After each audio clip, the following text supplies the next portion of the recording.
A century on from the start of the First World War, relatives of the fallen still travel to the old front line to pay tribute at the battle sites and cemeteries to their fallen relatives. Here at Hill 60, outside the Belgian town of Ypres, people have left tributes to the dead at this old pillbox on what was then the British front line. This was part of the British front line here in the Ypres salient. This is Hill 60. It's an artificial hill, built as a consequence of the railway line which is dug over there and the earth being piled up. But even this small hill, in this flat countryside, provided an observation post across miles and miles of enemy territory. You could call down artillery fire on the enemy because of what you could see from here. And as a consequence, the British were determined to take Hill 60. They dug 3 mine shafts under the hill, piled in explosives, and detonated them under the German defenders, taking the hill and holding it despite repeated German counterattacks.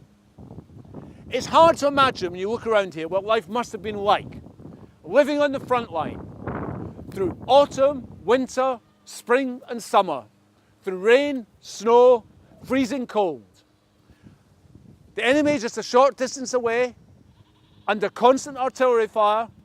A careless move could result in you being killed by a sniper, poison gas attack, and yet for 4 years, this was the reality of the Western Front. The loss of life was, of course, tremendous. And for today's generations, I think it's hard to grasp what was involved in the trench warfare which took place in this area. Hill 60 today is preserved as a monument to that. And all around, you can see the shell holes pockmarking this ground, where artillery and mortar shells fell through those 4 years of constant warfare. This has been left by the family of Private Robert Spears of the Liverpool King's Regiment 10th Scottish. Robert was shot and fatally wounded near here in the 1st of April 1915, aged just 18 years. He was brought back to London but died of his wounds on the 24th of August and is now buried in Liverpool. The family have left a translation of this in French and in German, which is a nice touch. Another of the family, who is the brother of their grandfather, died in the Somme, further south to here. His body was never found. An increasing number of Muslim soldiers, from India in the main, fought on behalf of the British Empire between 1914 and 1918. The Germans attempted to make propaganda, claiming they were not being treated according to their religious beliefs, particularly in regard to the care of those wounded and the burial of the dead. The British reacted by opening a number of hospitals for Indian Army soldiers in the Brighton area. The one which was heavily publicised was in Brighton Pavilion, built as a pleasure palace for King George IV. In reality, the bulk of the wounded were treated elsewhere, including a former workhouse previously used to house the destitute and unemployed. A special burial ground for Muslim soldiers was built at Horsell Heath in Surrey, near to Woking, home to Britain's first purpose-built mosque. Yet until recently, little was done to commemorate the sacrifice of the Indian Army in World War I, or to mark those Muslim soldiers who died in Britain's service. That has changed in recent years. The London-based artist Syed Abbas became involved in a project to commemorate those Indian soldiers treated in Brighton and those buried at Horsell Heath. Syed, how did you come to be interested in the Horsell Heath burial ground and the fate of Muslim soldiers treated at hospitals in the Brighton area? One or two friends of mine, artist friends, had worked with Woking Borough Council on creative projects with young people. And through that, I was invited to look at the space, the Horsell Muslim burial ground of the Indian soldiers, mainly from the First World War. And I knew a little bit about the mosque in Woking, which is the Shah Jahan Mosque. And I'd been to Brighton before as a visitor, as a young student, as an artist, to see different things. And I found it really fascinating, the architecture of Brighton Pavilion. So initially it was through creative and art workshops, and then I developed a kind of an artistic project much later. Did it come as a surprise to you, the extent of the involvement of the Indian Army during the First World War? Yes, of course, it's always surprising. Even today, when I hear more or read more information about it, there were thousands and thousands. And I think eventually, in terms of numbers, I think there were about over 1 million in various parts of the world, especially majority of them in Belgium and France as part of the First World War. That is from prior to the Indian independence. Of course, it was 1914. The Great War. So there was a large involvement of what they called Indian Army. And within the Indian Army, there were a lot of them were Muslims, Hindus, Sikhs, Hindu Punjabis, and maybe even some Christians. One of the hospitals was set up in Brighton Pavilion, wasn't it? Yes, there were several hospitals from what I recall in my research around the south coast. And in Brighton, the pavilion, because it housed the royal collection of the Indian artifacts, paintings, objects by the royal family, and it's got this kind of ornate, oriental kind of architecture. And presumably that's why it was specifically for the Indian soldiers, yeah.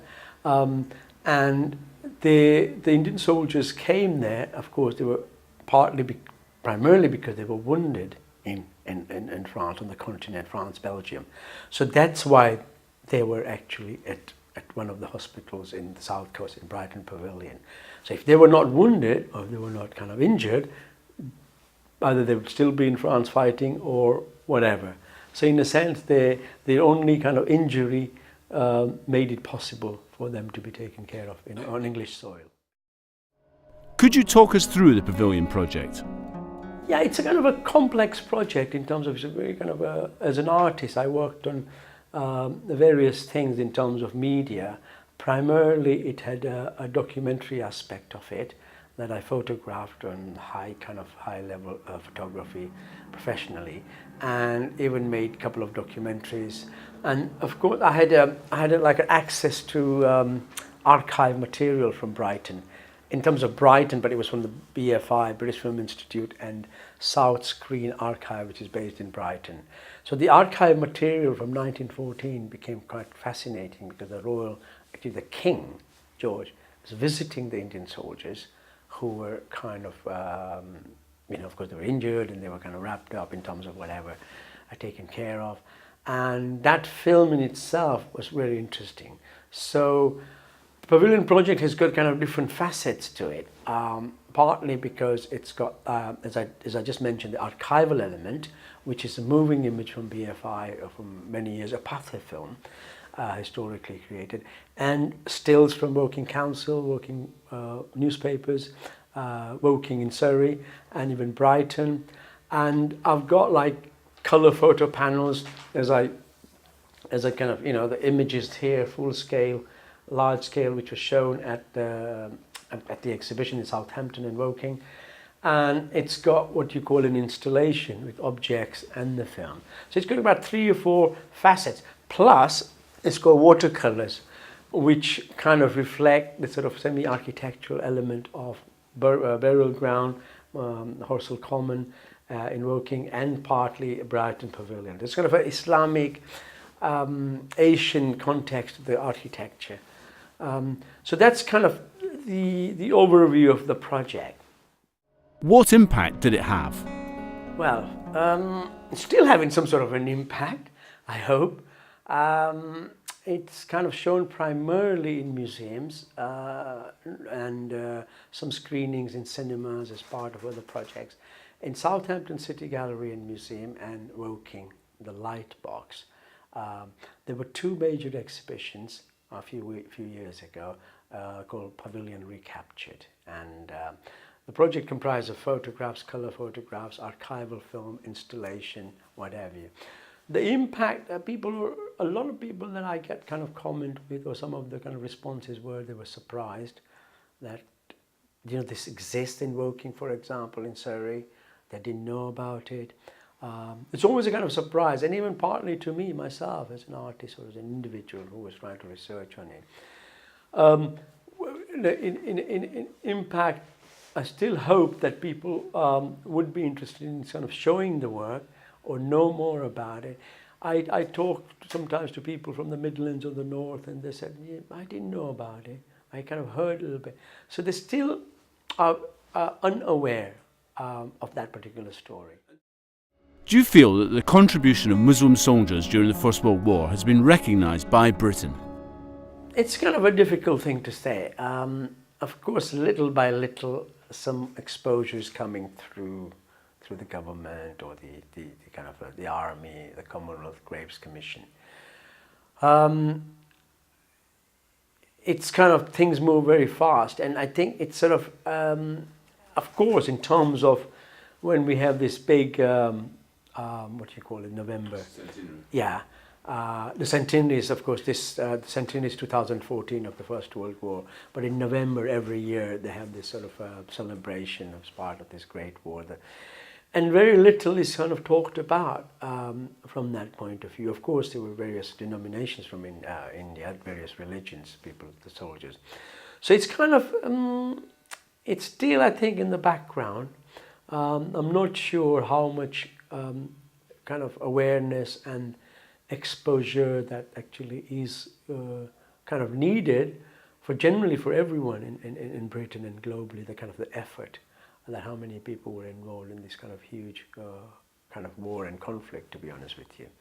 So it's very difficult, and of course a project like mine, it's just a kind of a very small gesture, and partly it's a very, very difficult, very disturbing project to work with. It's not an easy subject to work with. It's not kind of celebrity and, you know, landscape. It deals with landscape partly because the British tradition of British painting in particular has got like landscape element. If you look at Constables and Turners, and in a way my photography touches on that. It's no way in comparison to that, but it deals with landscape a little bit. Like the landscape is altered somehow, the topography. So as a kind of an artist project, as far as I know, I don't think any other artist from Asian background or Muslim background has worked on this project in terms of this First World War. The Muslim burial ground at Horsell Heath is now under the ownership of the Horsell Common Preservation Society, who are currently renovating it after it had fallen to disrepair. We visited the burial ground to talk to three members of the Preservation Society: Dr. Zafir Iqbal, David Robbins and Elizabeth Cuttle. Why was the burial ground built here at Horsell Heath? This is an amazing structure just outside Woking in Horsell Common, and if you're just passing by the road, it looks really odd to be in English countryside. It happens to be commissioned something in 1914 for the First World War Muslim soldiers who were injured in the main front in Europe, and then they were brought to Brighton in hospitals, and those who died were then transferred to Woking to be buried in the cemetery. It's got very historical linkages with the mosque because of the mosque, and the only purpose-built mosque in the UK at that time. It was decided to actually build it in Woking to be close to the mosque so that the Imam could actually deliver the religious sermon for the on soldiers' behalf who had actually passed away over here. It was commissioned in 1915, and built, completed in 1917. Who were the soldiers buried here? The soldiers who were buried here from the First World War were all from the Indian Army, which actually comprised Muslims, Hindus, Sikhs, of many other faiths as well. And they were then the Muslims were actually buried here and also at Brookwood as well at that time. Some of them were buried here and some of them were buried at Brookwood in the Muslim section of that cemetery. And the Imam didn't really want to actually travel by his carriage to Brookwood at say 12 o'clock at night, and he suggested to the War Office at that time that, look, you need to actually build the cemetery closer to Woking Mosque so that I can actually do my job properly. There were concerns about the Germans making propaganda over the fate of these soldiers, wasn't there? Apart from actually providing appropriate religious services to those who passed away, there was also a very big concern from the German propaganda that the Indian soldiers were not being buried according to their religious faith. And that was a concern for the British, that it might actually demoralize the soldiers who were fighting a very brave front in Europe at that time. What's been the role of the local Muslim community in this project? The local Muslim community is totally on board. The mosque has actually committed to actually providing some of the funds by raising it from within the Muslim community. And although it's not really a well-known fact about this actual cemetery, and especially in the youth side of it, and the mosque is very interested to actually make sure that our younger generation understands the contributions made by the Muslims of the past era and how it's actually relevant to the society in which we live at the moment.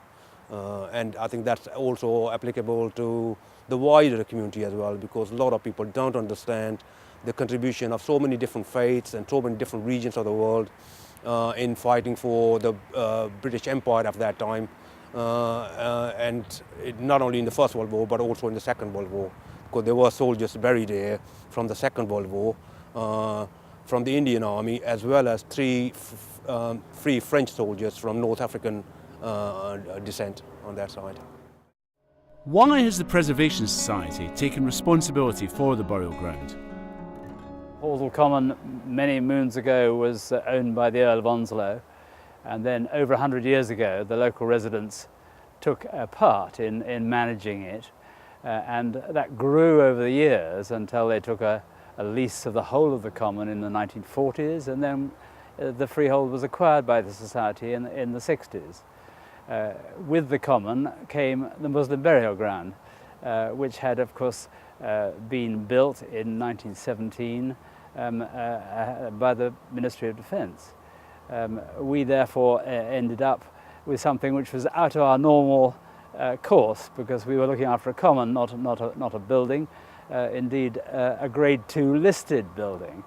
It's been a problem to us over the years because it needed a lot of money spending on it. It suffered badly from damage over the years, which of course was one of the reasons why the bodies had been moved from here in the first place. We tried to raise money on a couple of occasions, but not sufficient. But recently, English Heritage and Woking Council both helped us towards the full repair of the building. As you can see, it's really been done very nicely. It's not quite finished. There's a finial to go on the top of the chantry or entrance hall here, and also the gates there will be, they've really replaced it in its original form. We are very pleased with it, and as you're aware, we're planning what we should do in the interior part. What are the key features of this building? A lot of the walls had been broken down in various places, and it's been quite a job to try and find the right bricks to use on the repairs, and of course it's the original stone has been reproduced, and repairs have been done to this main entranceway, which was damaged in one or two places, so it's been quite an operation to get it right. As you can imagine too, the finials on the corner towers were in danger, and some of those have had to be replaced as well. So we've been very pleased with the work that's been done, which is nearly finished, but just not quite. Has your project helped locally to draw attention to the role of the Indian Army and Muslim soldiers in particular during the First World War? People who have lived here for years probably didn't know it was here, because there's been quite a lot of publicity about the repairs we're doing to it, and we've cleared the trees so that people can see it rather better from the road. It's been the subject of a lot of conversation. People have been to visit it that didn't know it was here before. So it's been very helpful. And of course it's also increased our involvement with the local mosque and with the Muslim community, which has been most helpful. We've done a lot of consultation with the community here in Woking as to what we should do with the interior part, which you'll hear about later. This burial ground was designed and built by who? This was designed by T.H. Winnie, a surveyor with the India office. And it's, as you can see, it's after the Mughal style. the Lachins built New Delhi. And here is where the graves used to be, and where we are planning to put a memorial garden. What are your future plans? We have had designed a memorial garden in the Islamic style, and it will have a central water feature, and at the far end there'll be a large memorial stone with the names of those who were originally buried here engraved on it. And the planting will be very simple. There will be 27 birch trees, one for each grave that was originally buried here, and heather at the base of the trees, planted in stripes aligned to Mecca. So this is facing directly east towards Mecca? No, this isn't facing towards Mecca. It's at an angle. Mecca is sort of that sort of way. And so there will be 2 prayer stones which will indicate the direction of Mecca. Who are you working with in these plans? We've employed a garden designer called firms called Terra Firma, who has experience of this kind of garden, and the Muslim community are fully behind it and are pleased with what we're doing. And I think it'll be a very beautiful, very peaceful place for people to come, and a worthy memorial for those who gave their lives for Britain, both in the First World War and the Second World War. I began this series at Gwalior Cemetery in Belgium, where my granduncle is buried. He lies beside soldiers from across the British Empire. At the far end of the cemetery, there are graves of 3 German soldiers and of Chinese labourers hired by the British, but all alone stands the tomb of one man, Hadjo Mohammed Jacob. The gravestone says he was a member of the Royal Scots, but the records kept by the Commonwealth Graves Commission state he transferred to the Labour Corps. Beyond that, I've been unable to find out anything more about Hadjo. His name, Hadjo Mohammed Jacob, suggests he was either Jewish or a Muslim, or even that he converted to Islam and took Muhammad as one of his names. Either way, it seems strange his gravestone carries a Christian cross. Why was this man's final resting place separated off from everyone else who lies in Gwalior Cemetery? It seems to indicate he was not treated with due respect by the country for whom he fought and for whom he died.